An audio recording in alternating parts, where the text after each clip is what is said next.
Hello everyone, welcome back to my channel. Today we are talking about skincare 101. Before I get started, I want to ask you to please hit that subscribe button, hit the notification bell so you can always get my next episode, which is daily.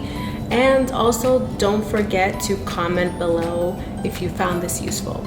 So today we're talking about skincare. So skincare 101. Usually when you take any course and you go to school, before you learn how to read, you get to learn your alphabets. And before we start talking about skincare and serums and all the great things that we all want to know, I want to go back to basics. I want to learn our ABCs of skincare. So the first thing that we need to be learning about skincare is the tools that we will need to, first of all, have a clean face, a clean palette. And what that means is that we need to have the proper setup and the proper tools to do that. And what I mean by tools are just having the basic things that set you up for success. So what I mean by tools is one, clean towel. You need at least 4 or 5 of them because you want to be using a new one every day. Cotton pads, whichever kind you like to use, are always great. Q-tips, having the proper cleanser for your skin type, and we will have a video talking about the different skin types and how to identify which is your skin type so that you know the proper products to use on your face that would benefit you and would give you maximum results.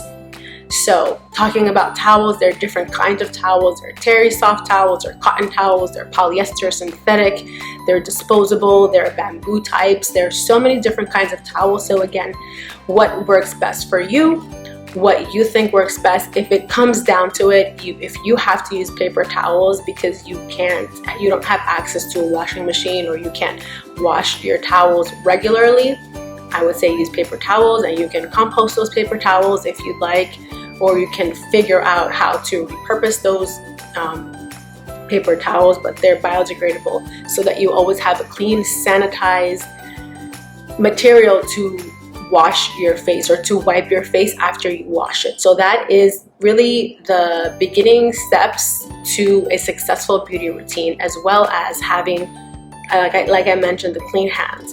And why I mentioned clean hands and the towels is because usually we are washing our face in our bathroom sink, which is right next to our toilet. So unless you are closing the lid every single time, which I have walked into very few restrooms in homes, in restaurants, anywhere that the lid is closed. So what happens when you flush, whether you're doing 1, 2, 3, 4, I don't know what else numbers you can do, but whatever you're doing, the bacteria doesn't just stay there, it actually splatters everywhere. So why I am stressing the clean face towel over and over and over again is because when you wash your face and you use this towel, you're gonna wring it out, you're gonna rinse it out with soap, and you're gonna hang it on the shower, you're gonna hang it somewhere that it can dry, you use it till next time. That's usually what happens. But the dilemma is, it's very moist, it's probably dirty because you used it, and bacteria is like amazing at growing and finding a place to like live in. So now you have a perfect environment, and usually the light is off when you leave the restroom because you don't leave your bathroom light on always. I don't know anyone who does, but so it's a dark, damp place where tons of bacteria is spreading around. Not just that, but you have a lot of yeast and fungus coming from the shower, because usually from the drains that happens, or like you took a warm shower and there's stuff that stays there. So now you created an amazing environment for bacteria to grow on your towel, and even though you may think it's dry or you washed it or you rinsed it off, it is still containing bacteria. So what happens is when you're washing your face, after you washed your face and you've cleansed it, now you're going to take all the bacteria and you're going to put it back on your face. And so then that defeats the whole purpose of cleaning. So having a clean routine from the beginning, making sure that your hygiene is really impeccable, is the best setup for success for having amazing skin. So now that I have stressed the importance of having a clean towel, and if worse comes to worse, using paper towels, Once you have those things in line, you want to make sure that you really have the proper soap. And I'm not talking about the one for your face, the cleanser. I'm talking about the one to wash your hands. You want to make sure that you're washing your hands with antimicrobial soap. And also, if you have long nails, that's why I mentioned Q-tips, you want to always be washing your hands. There are little brushes, nail brushes, that you can brush the inside of your nails. And if you want to go the extra mile, this is what I do. I take Q-tip with alcohol and I'm always wiping all my nails with them. I am like obsessed with cleanliness, especially hands and face and everything you're touching. Not only that, I want to talk about hair. So you want to have some hair tie or something to make sure that your hair is.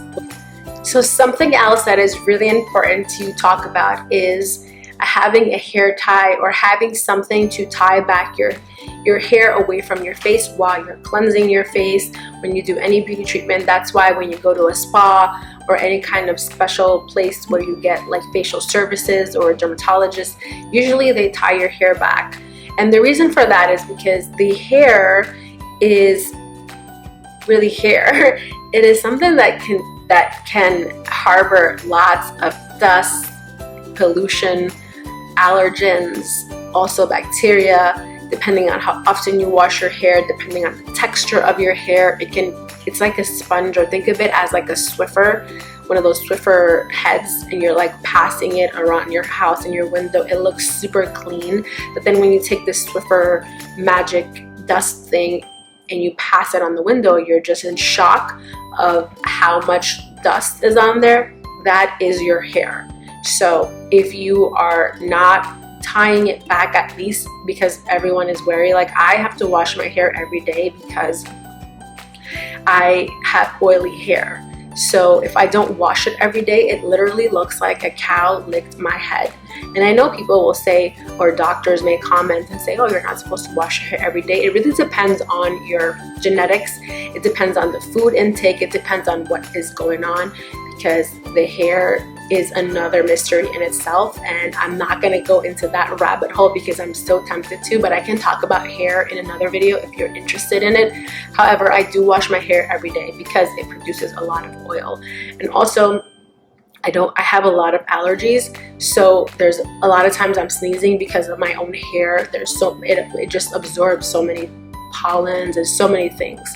So when you are gonna wash your face, you've washed your hands, even before you wash your hands or after, you want to make sure you grab your hair, like make a bun, or just get one of those spa things. I forget what they're called. I should know, right? Just get something to tie your hair with so that it's not in your face and not giving you back the bacteria that you are trying to wash off.